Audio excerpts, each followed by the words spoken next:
Just like when Brett created this incredible code for where the boats were and what condition the boats were in.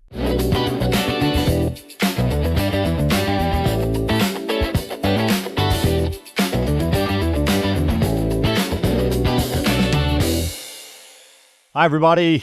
Welcome back to Becoming the King of Pot.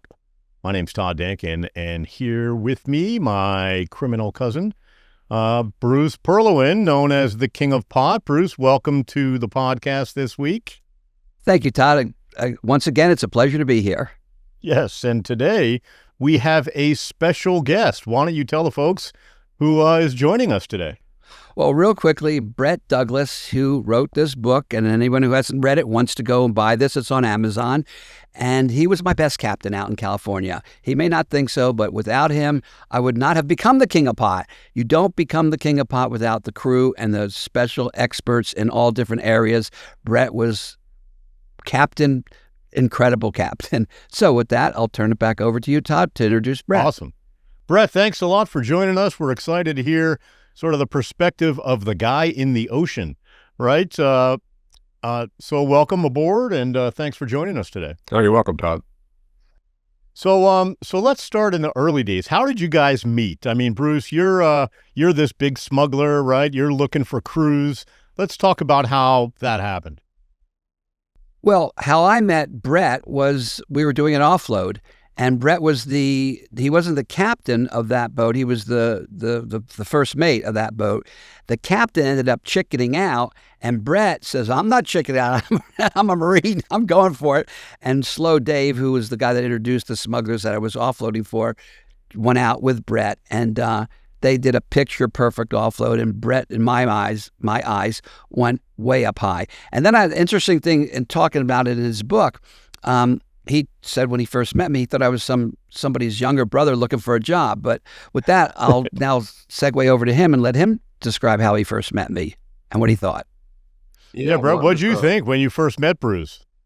When I first met Bruce, we were getting the Annie Gray, which was the first smuggling operation I was involved in. I was a deckhand. A guy called Harley, who was a Hell's Angel, was the captain of that boat. And we had been fishing for salmon and tuna for the last 3 years. So we knew each other quite well. I knew the boat quite well. But I was still the deckhand. It was just him and I on the boat, which is customary for a salmon boat in Oregon, California. Right. But he had gotten an offer from Bruce or from one of his lieutenants to do an offload, a simple offload, about 200 miles offshore. And he had agreed. And the idea was to hang out in Sausalito, California, and kind of make that our home port, because the home port was actually Moss Landing for that boat and for Harley.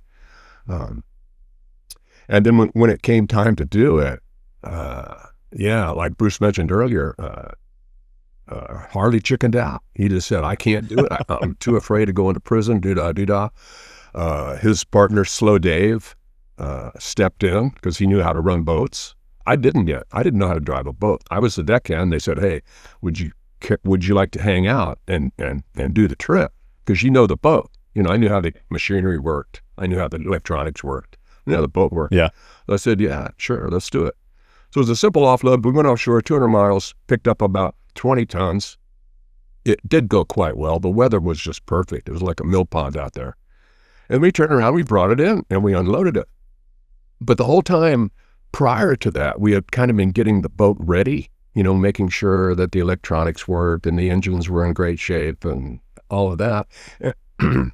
And guys from the company would come down to kind of just check on the progress. And one of them was Bruce. Now, at that time, he was going by the name of Steve. And I only knew him as Steve.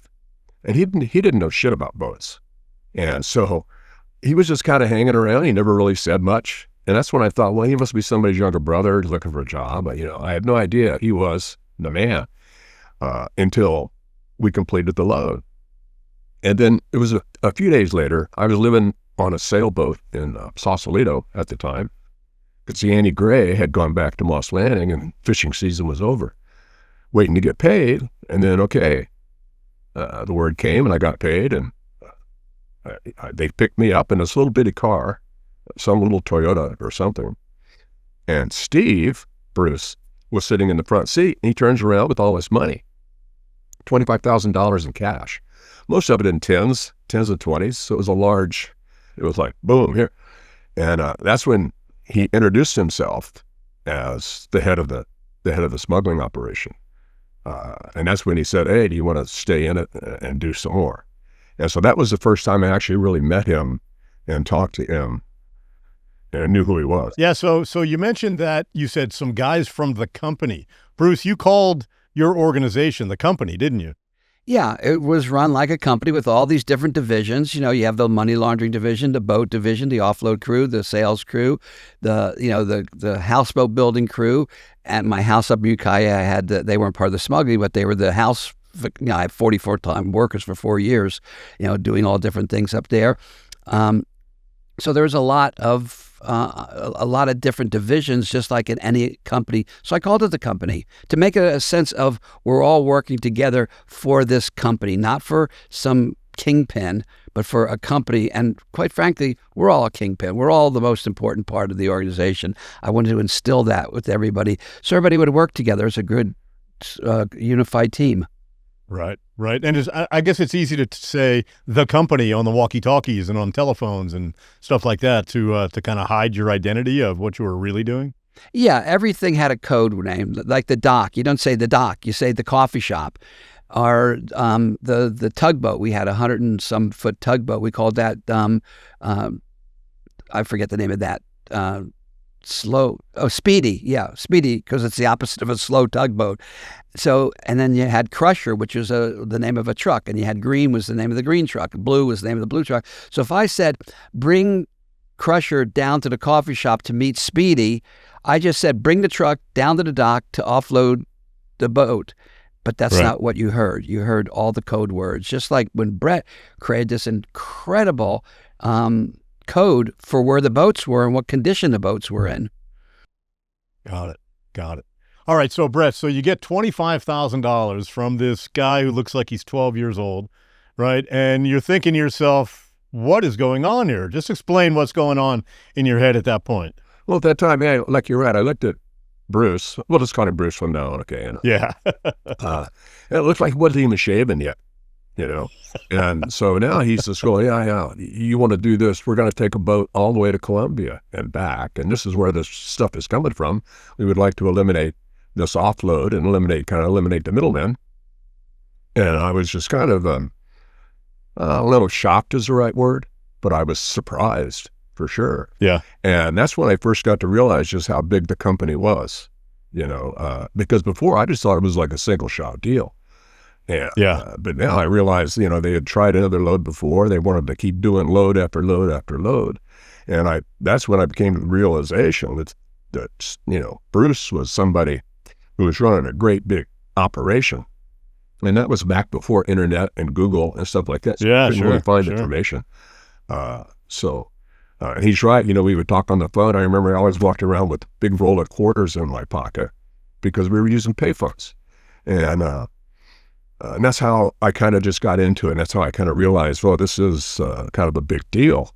They got a lot of money. They're buying boats and they're doing, big, long trips. So it took a while for me to realize that. Probably I'd been with Vince and we'd been planning to do that offload for probably 6 months. And so it took 7-8 months before I realized the size of the operation and what was really going on. Yeah.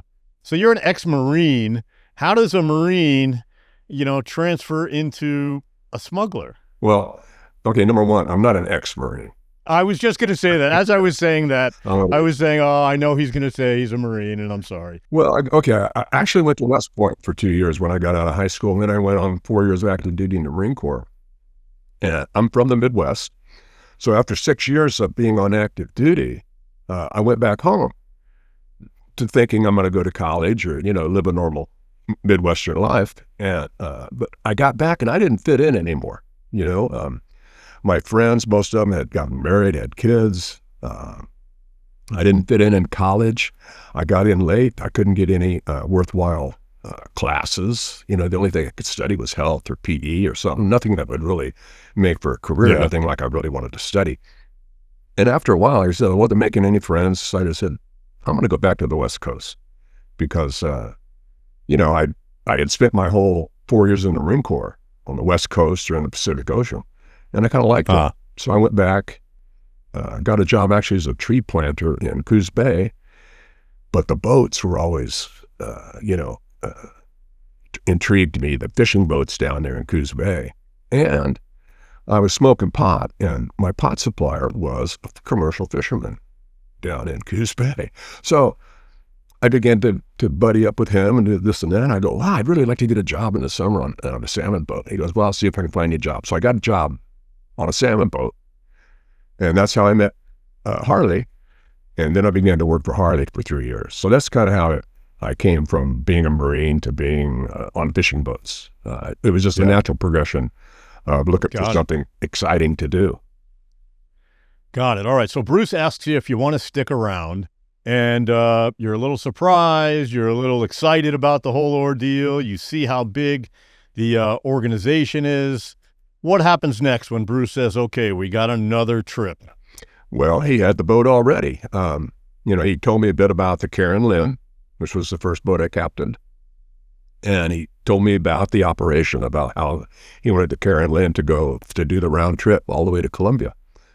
And I thought, wow, I'll do that. I got nothing else to do because, you're kind of getting expenses paid for. It's not like I had to fish for a living. But that's what I brought in. I got nothing to do, so I'll take a 26-day trip to Colombia and back, right? 26. No, actually, it's a lot. Is that what it is? 26-day trip? When we left, from the time we left Costa Rica to Colombia and back to San Francisco is over a month. So, at first you got to get the boat down there, and that takes you a couple, 3 weeks. And so, you take the boat down. Costa Rica was the last stop, Punta Arenas, or Golfito, actually, for us. And so all that time, it's, you're investing probably 3 months away from San Francisco. And 3 months on the water, what's that like? Boring. Right. You're just boat riding.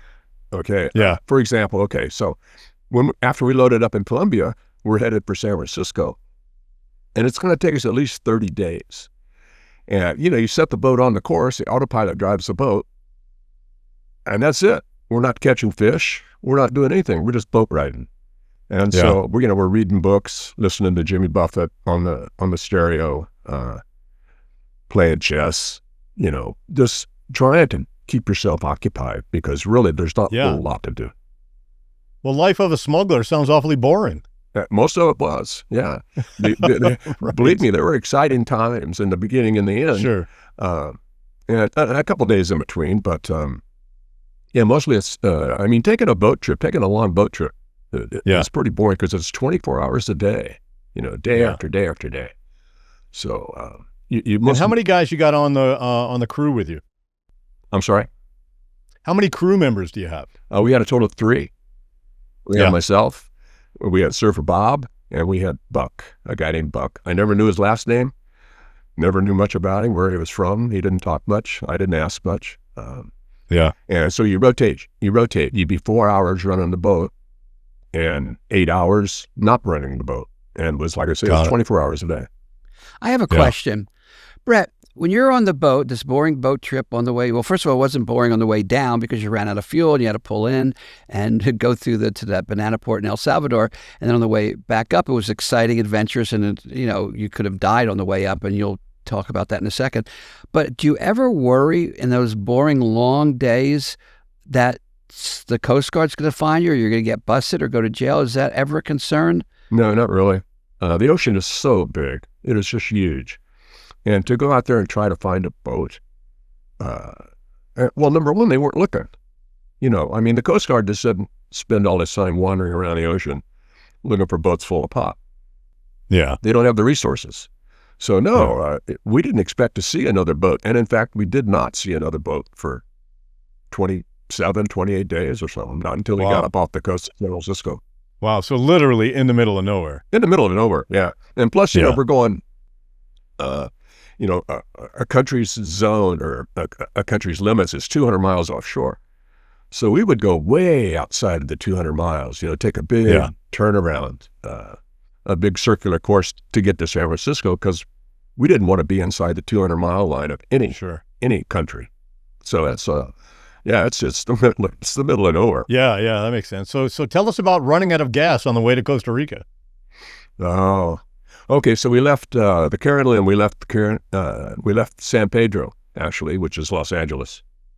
And we were told this thing carried about, 4,000 gallons or something. It's an 80-foot shrimp boat. And we thought, hey, no sweat, we'll take it straight to Costa Rica.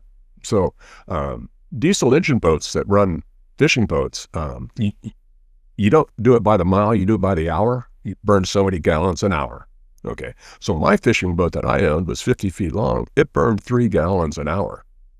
And we could do 7 knots. So if you do the arithmetic, and we did the arithmetic, we thought, no problem. So we put the throttle, pretty wide open, thinking, oh, this is great. So we're cruising down there, and after about 4 or 5 days, Surfer Bob says, hey, we should dip the tanks because they don't have fuel gauges. You don't really know how much you're using. And, wow, that must be a little scary. No fuel gauges? Well, not really, because this boat was meant to just go offshore, fish for a few days, and come back in. You're not going to run out of fuel. You got plenty. I filled up my fishing boat at the beginning of salmon season, and it would last for the next 2 or 3 months. Oh, gotcha. Because you're going slow and you're conserving fuel. But we had the hammer down, and so we're burning a lot more fuel than was necessary. And we dipped the tanks where you just put something. We put a broomstick down into the fill tube, and the tank was probably maybe 6 feet deep, and this broomstick was about 5 feet long. And he put it in there, and it came out completely dry. We had almost burned all of that tank. And so we went over to the other large tank, dipped it in, and there was about maybe 2 inches of fuel on the broomstick. Now, we've got a couple of other tanks also, but they're smaller. So that's when we realized, oh, boy, this is not looking good here. But, it's not a real panic situation. Like I said, we're just boat riding. So, and we were within a couple 100 miles of the coast, so if we really needed fuel, we could go in to get it. It was just, we had to decide where. So at first, we just slowed down and see how much fuel we could conserve and still make it to Costa Rica nonstop. And after another 4 or 5 days, this is after about probably 10 days, okay, we thought, we're not going to make it. We need to find a place to get fuel. And how are you navigating this without any special high-end, technological equipment like we have today? I use how are you navigating this whole thing? A sextant, just like the old days. You use a sextant, and you've got the charts, and you go out and you shoot stars, shoot the sun, and shoot the moon, and you measure the angle above the horizon, because you got horizon all the way around you. Yeah, and that's how you figure out where you are. You just go out and you do a sun shot, you do a moon shot, you do stars, and then you take it to the chart and you go, okay, here we are. Wow. I do that twice a day. Got it. And none of that makes you nervous? Everything was like, yeah, no problem. Well, a little bit, because I had never done it before. Yeah. So you're out in the middle of the ocean, and I'm doing this stuff, and I put it out, I'm going, okay, here we are on this chart, like right here. And I wasn't really sure. I knew I was pretty close, but I didn't know exactly because I'd never done it before, and this was my first attempt. I found out I was doing it pretty good, and that was my worth on some of the other boats, like the Taylor Day, for example. I was a navigator on the Taylor Day. I wasn't the captain, so. But you figure it out. That's how you figured it out. All right, so you're running out of gas. You're trying to get to land. What happens? Okay, so we look at the chart, and we try to figure out what's the best place to stop for fuel within about, 500 miles or so. And we're looking, and El Salvador is having a civil war. Nicaragua is the Sandinistas. It became known as the Iran-Contra affair. Was going on, a lot of violence going on in Nicaragua. So we picked Guatemala. And there was one little port called San Jose on Guatemala, and it's for loading bananas. It's a banana port.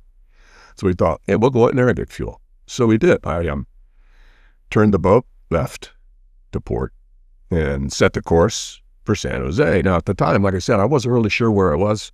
I thought I'd been doing okay, but we're about to find out because, you change course from where you are to where you want to go. So I set the course, and a couple, 3 days later, there it was. It was right in front of us, San Jose. You could see the pier coming out. So we pulled in there, but they don't have any facilities. They don't have a marina. The only pier was the banana pier, and we couldn't tie up to that. They wouldn't let us. Yeah. So we just dropped the anchor and had to go through quite an adventure to get fuel aboard. But, it took a few days, took a week or so, but we finally did it, if you want to hear that story. Yeah. I mean, what does it take to get fuel in Guatemala at a banana port? Okay, well, what it took was we dropped the anchor, and, we've got a skiff, a little dinghy. So Surfer Bob and I get in the little dinghy, and we go through the surf to the beach, which is kind of an adventure. But anyway, we walk into this town, and in the end of the pier, the guy in charge is the wharfinger in English. I'm not sure what they call him in San Jose. And we said, hey, we need some fuel. And the guy, actually, first, no, I'm sorry, I should back up. The first people that came out to the boat was the customs. There were officials there in San Jose, and they come out and go, what are you guys doing here? I go, well, we're out of fuel. We thought we'd get some fuel. Where can we get some? The guy goes, you can't get no fuel here. I go, well, why not? He goes, well, there's no marina. There's no anything here. He goes, I go, well, where do boats that come in here, like us, get fuel? And he goes, boats like you don't come in here. Oh, okay. He goes, but you could go try the filling station in the little town. He goes, they got diesel. Okay. So Bob and I, we get in the skiff, we go ashore, walk down to the filling station, and go, hey, can you sell us 1,000 gallons of fuel? I goes, yeah, sure. I go, okay. How are you going to get it out to the pier? Guy goes, I don't know. He goes, you got a problem? I go, well, and I looked over, I go, can't you, there were like drums stacked up, empty 55-gallon drums. I go, well, can't we use those drums, fill it up with those drums and take it out to the pier? Guy goes, those drums are not for loan. He goes, they're for sale. I go, okay, so if we buy the drums, fill them full of fuel, can we take them out to the pier and use the pier to get them onto our boat? Guy goes, I don't know. You have to talk to the pier, the guy that runs the pier. Oh, jeez. So we go talk to him, and he goes, no. And he goes, this pier is for loading bananas. And I go, well, is there a window? Is there a time when you're not loading bananas? He goes, yeah, there is. And they were using these small they're like little barges, they're called lighters, to get the bananas to the large ship, because even the large ship wouldn't tie up to the pier. Yeah. And they would get the bananas by using these little rail cars. It was like 100 years old, this technology. So he says, no, he goes, we have a window coming up in about, 6 or 7 days. But he goes, you can't put, I go, great, we could pull the boat alongside and load the drums, because they were using this old steam crane to load the bananas. Guy goes, nah. He goes, I don't think so. You can't bring your boat alongside the pier. We're not going to let you. So I go, okay, well, how do you suggest that we get them to the boat? He goes, well, I talked to the local fishermen. So, okay, great. So now we got to buy the fuel. We got to buy the drums. We got to hire the local fishermen. We got to bribe the guy running the pier. And we got to pay for the crane operators to get these drums off of the dock into the little fishing boats, the pangas, 2 drums a boat, and then get them out to our boat. Okay, great. So we go in, Bob and I are talking about, we go in, we have a couple of beers, right? This little, a little cantina. We don't have the money for all of this. So we go, okay, well, I got to stay here because I'm the captain of the boat, for customs, for legal reasons. Bob says, okay. And we had some guys down in San Jose, Costa Rica, or down in Punta Arenas. And Bob says, well, hey, he took most of the money that we had, which wasn't much, and he catches a bus into the airport in Guatemala City, and he flies down to San Jose, Costa Rica, catches a cab down to Punta Arenas to get us more money. And he walks in, he goes into the hotel where these 2 guys are staying, and they're sitting around the pool drinking margaritas. They don't have a care in the world. But anyway, he got the money, and he got back on a plane, and he came back to San Jose Guatemala. And okay, we got the money, so I went back into town. I went to the gas station guy. I went to the guy at the end of the pier. We went and hired 4 or 5 local fishermen. We ended up having to spread money around this town a lot of. Yeah, that's what it sounds like. Pieces. Yeah. But eventually we got, the drums out to the boat. We used a hand pump to pump from the drums into our tanks. And then after about, 10 hours of hard work, we had 1,000 gallons on board and we were ready to go. And that's what we did. Nice. Meanwhile, there's 30,000 pounds of marijuana on the beach in Colombia waiting for this boat to get down to Costa Rica, refueled, and go get it. So all this time that's going by, the pot's sitting there. We're saying, where the heck is the boat? Like it's boring for him on the ocean. We spent most of our time smuggling, believe it or not, sort of at least 50% waiting for the boat to get there, waiting for the boat to come in, waiting for the pot to be sold. So waiting is a big part of smuggling. It's not all like, like you see in some of the movies, the event, or shoot them up and running around and the Westerners or the Indians are attacking and you're attacking. No, a lot of it's waiting, strategic planning, and a lot of just pure luck. It was just pure luck that there was somebody in Costa Rica, they had to fly all the way back to America to get the money, that they were there with money. So, okay, turn it back over. So Bruce, you say you're waiting. What are you doing, on land? Are you planning the next smuggle? Are you just pacing in the kitchen saying, what the hell's going on? I mean, tell me what's happening within the company as Brett is in the middle of the ocean. Well, my theory was to have 3 to 4 boats working at all times. So while he's going down there, I'm preparing the next boat and the next one after that. All right. And talking to the Colombians saying, okay, we're going to do 30,000 pounds again. Now, I believe not the next 2, but the one after that, we went for 60,000, but it was still 30 and 30. So we're always operating, buying new stash houses, buying new trucks, making sure everything's working perfectly at the dock, making sure there's somebody at the dock in the daytime and at nighttime to make sure there's no heat around. Always constantly working, building your company up. And a lot of times, buying more boats, making sure everything is running perfectly. The radios, making sure your radios are going on, your scanners are going on. Always perfecting like a military operation. Yeah. And that's why I guess Marines work good for you, huh? Oh, yeah. It was pretty much all veterans on the boats. Just about it. Oh, yeah? Oh, we'll talk about that. So are these guys, back from Vietnam, I guess, at that point, right? Yeah. And just kind of looking for work and just stumbled into it, or did they embrace it with open arms? Well, at the time, a lot of guys my age were veterans because of Vietnam. Yeah, I mean, they were drafting people. People were enlisting. So there were a lot of people in the armed forces at the time. And, after Vietnam, they downsized. So a lot of them got out. And they needed something to do. I mentioned earlier how I got into fishing, and a lot of the guys did that. But a lot of the guys that run the company actually kind of grew up in fishing families. Like Surfer Bob had been in San Diego for his whole life. And, Big Don and Gary were born and raised into a fishing family. Got it. Harley's father was a fisherman. He went to sea it when he was 15 years old. And it was more like the military interrupted their fishing careers as opposed to them just wandering in and looking for something. Got it. Got it. And then they turned out to be fishing for weed.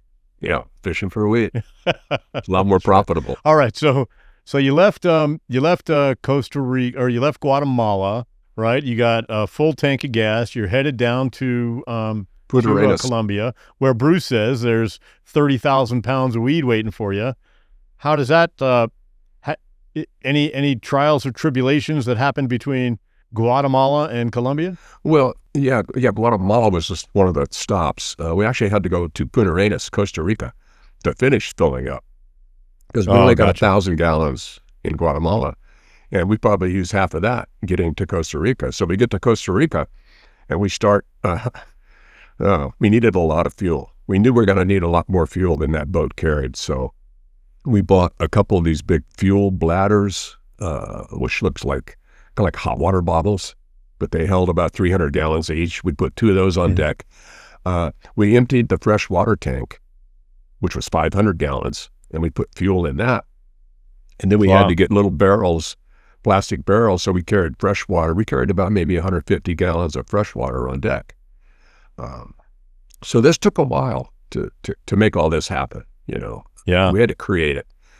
And so then we took off from there, headed for Colombia, but we actually stopped in Golfito first.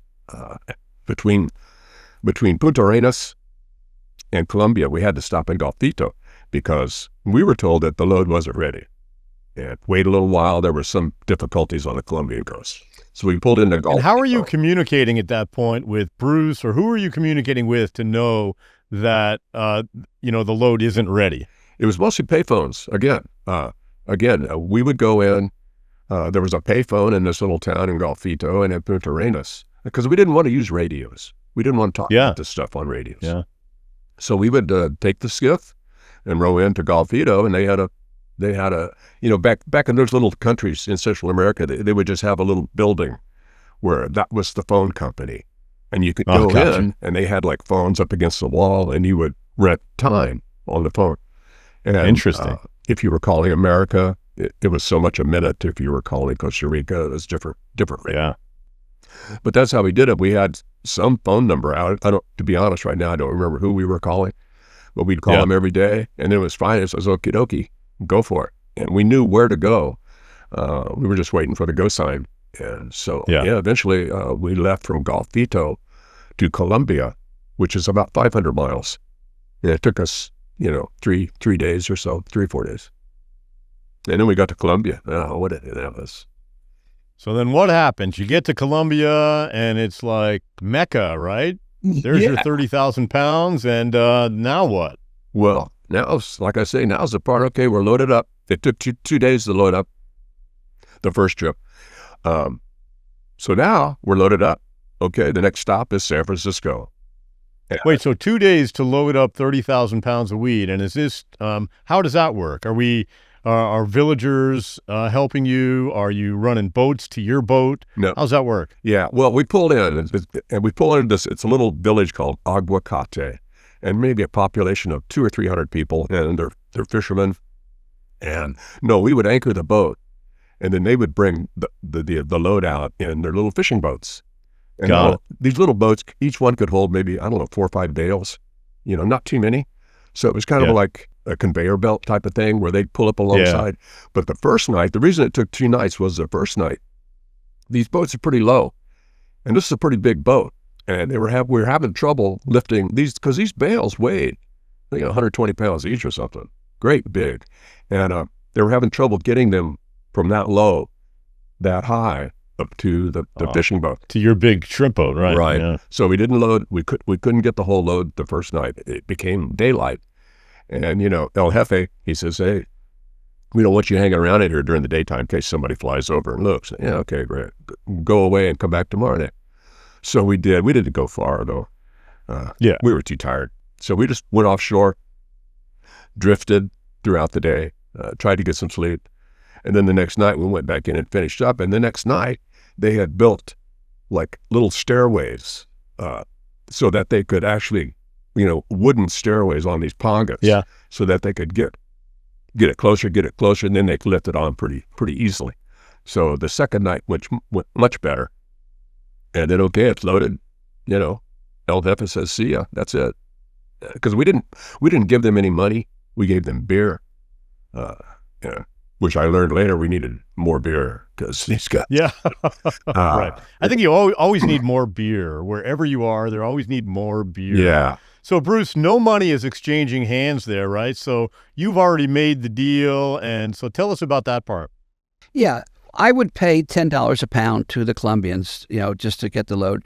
And, I'm listening to Brett talk about, loading it. And how it's not as simple as you say. I mean, when I first decided I want to go from the west coast of Colombia to the west coast of the United States, I looked at a map. I go, oh, look, Colombia has a west coast. We didn't even know that from growing up in Florida.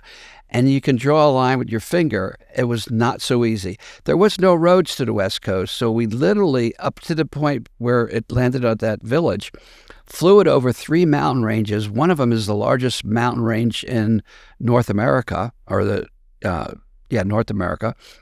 The Andes or something, Brett? What was the largest? Largest in Western Hemisphere. Yeah. All right. So flew over that, dropped it onto the beach and or the ocean, but I believe it was the beach, so because they didn't get wet. And some of them exploded in the beginning, so they had to double wrap it with burlap so it wouldn't explode when it hit the beach. Then the entire village would have to gather and store it and wait for Brett to get there. And it's like in the beginning, there wasn't the whole 30,000 pounds on the beach. Maybe there was 10 or 15. They're still flying it and dropping it while he's in Guatemala and or Costa Rica. Finally, it's all there and stored. And they had to store it where it wouldn't rain on it because the first load, the Shanti, it got all wet from the rain. So and then they're bringing it out, 4 or 5 bales at a time, 3 to 5 bales at a time, and building steps onto their little fishing boats is a big deal. I mean, all that operation. Oh, yeah. Now he's on his way back. Okay. So finally, after all that, it wasn't that simple. And I'm out there just waiting. We've already paid for the load and we're waiting. I'm getting the next boat ready, the next 2 or 3 boats ready, buying more, laundering the money. You put the money in the Cayman Islands and you wire it to the first cabin general to buy a boat. That was the guy that was buying all the boats for us.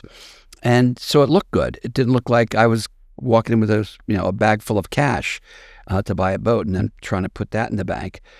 All right, so that's what I'm doing. So now back to Brett on his way back. Right. So you're starting this month-long trip back to San Francisco, or however long it takes you, 4 or 5 weeks, right? And is it more just boring ocean riding or boat riding, as you call it? Yeah. Yeah. It was pretty boring boat riding, and it was hot because you're down in the tropics. The only thing interesting that happened, 4 days, we're 4 days into this trip back. We're in the middle of nowhere. We're probably, we're due west, probably of Costa Rica, about 300 or 400 miles offshore. And Surfer Bob, I got the watch, so I'm sitting in the wheelhouse, and you're just kind of watching the gauges, watching the engines, listening to Jimmy Buffett. And excuse me, he pokes his head in, says, "Hey, we got company." I'm like, "What?" He goes, "Come." And so I poke my head out the door on the starboard side, and there's a helicopter flying about 50 feet away or so, right on the deck. And he's got 2 gringos in there looking at us, And it's not a very big helicopter. And they're looking at us, and it's a shock. It's like, what is this? And he starts making, the passenger starts making signals like up front, like, like it was like, "Don't go there." Or we didn't know what he was trying to tell us, but after like 60 seconds, 90 seconds, they just wave and away they go. And we're like, "What the hell was that?" And we figured it must have been a spotter helicopter from a tuna boat. And maybe he was telling us, "Hey, there ain't no fish this way." He must have thought we were out there fishing. I have no idea. And so, okay, so we're cruising along. 4 more days goes by. And I'm in the wheelhouse. And Bob pokes his head in the door. He goes, "Hey, man, we got company again." And I look out. Here's another helicopter. And it's a different one, but it's 2 gringos in this helicopter looking at us, And we're looking at them and kind of going, "Hi." And they kind of just went, "Hi." And away they flew. And so we're 8 days into, it's about a 30-day trip, but that's what we were planning on, 30 days. So, okay, we're boat riding. 4 more days goes by. And and it finally gets dark. And Surfer Bob, he turned to me and said, I guess I had been worried all day because they were in 4-day intervals. And the next 4-day interval, no helicopter. And we never saw anything else after that. And I still don't know what those helicopters were doing, but they must have been spotters for the large tuna boats. But yeah, we saw 2 helicopters out there in the middle of nowhere. Yeah, that's crazy.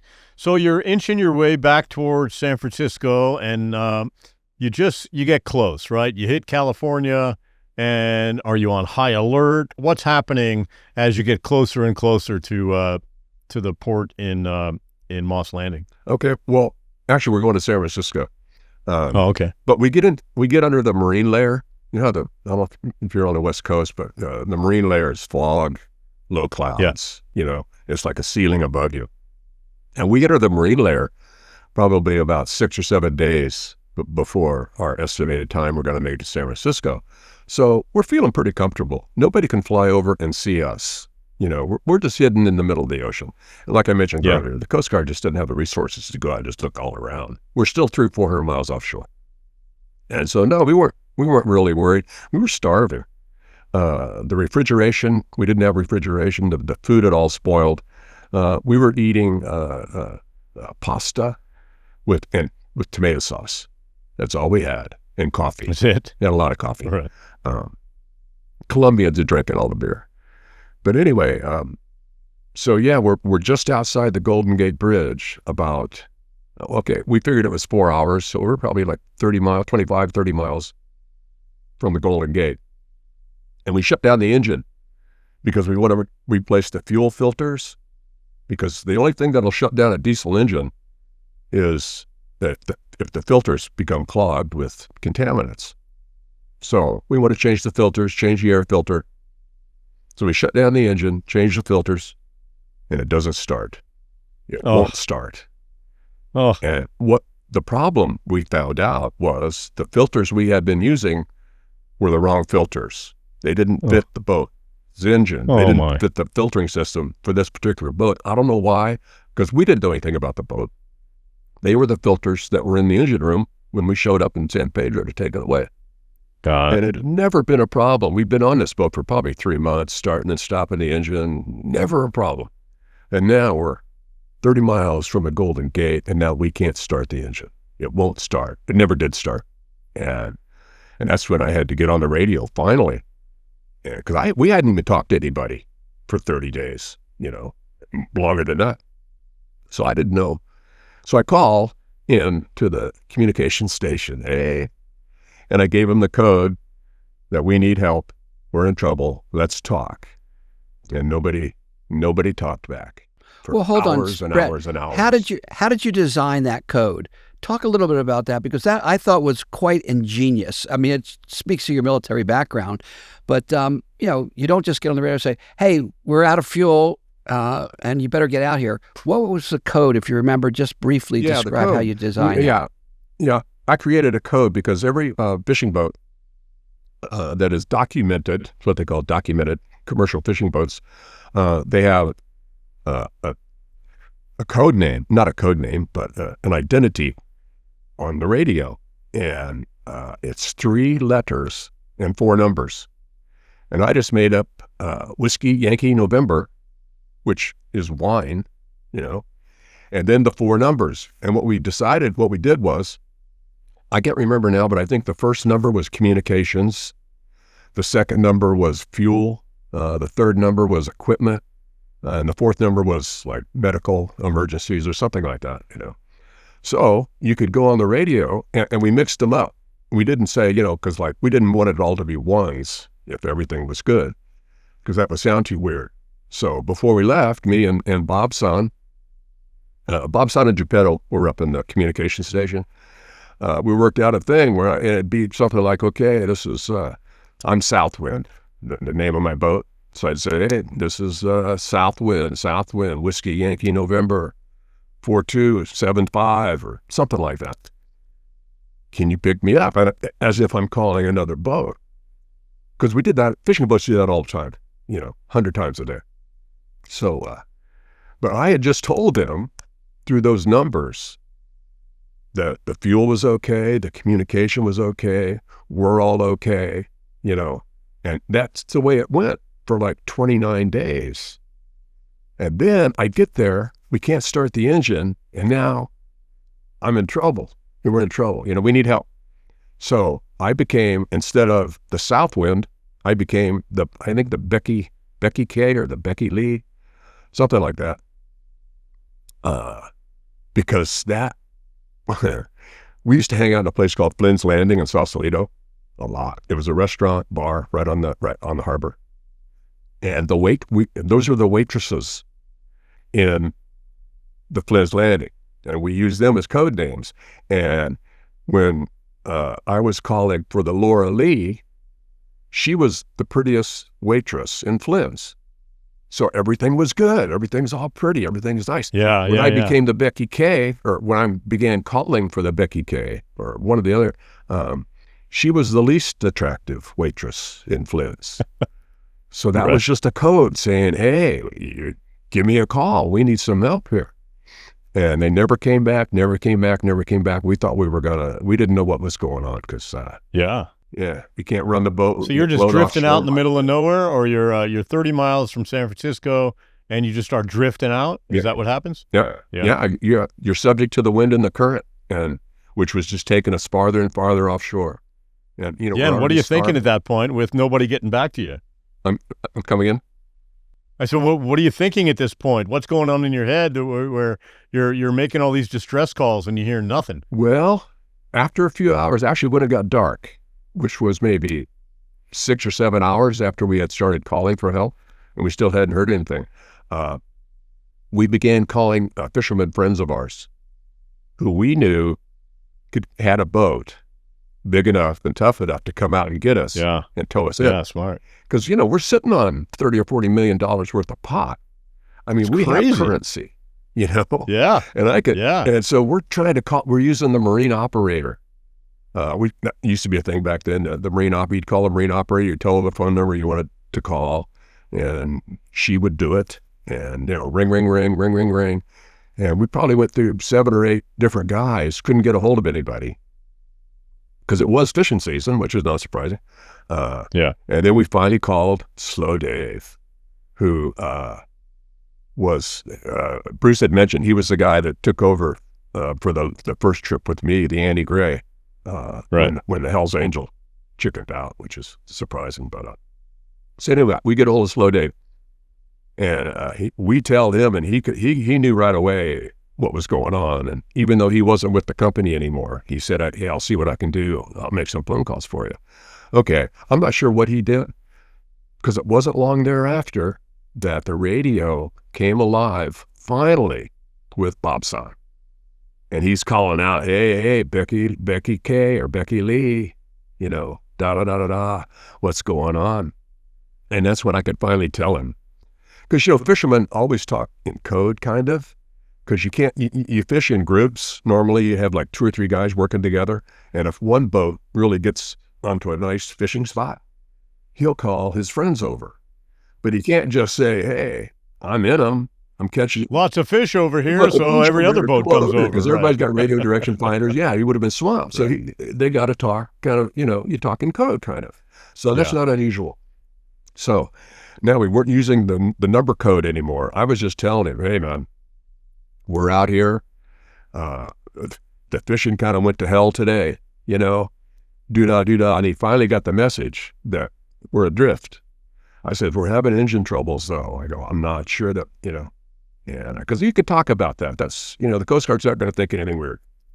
Yeah. So that's what happened. And probably 2 days later, I think Bruce or one of his guys goes down to Moss Landing and buys this big old PT boat surplus from World War II, Paul Hill.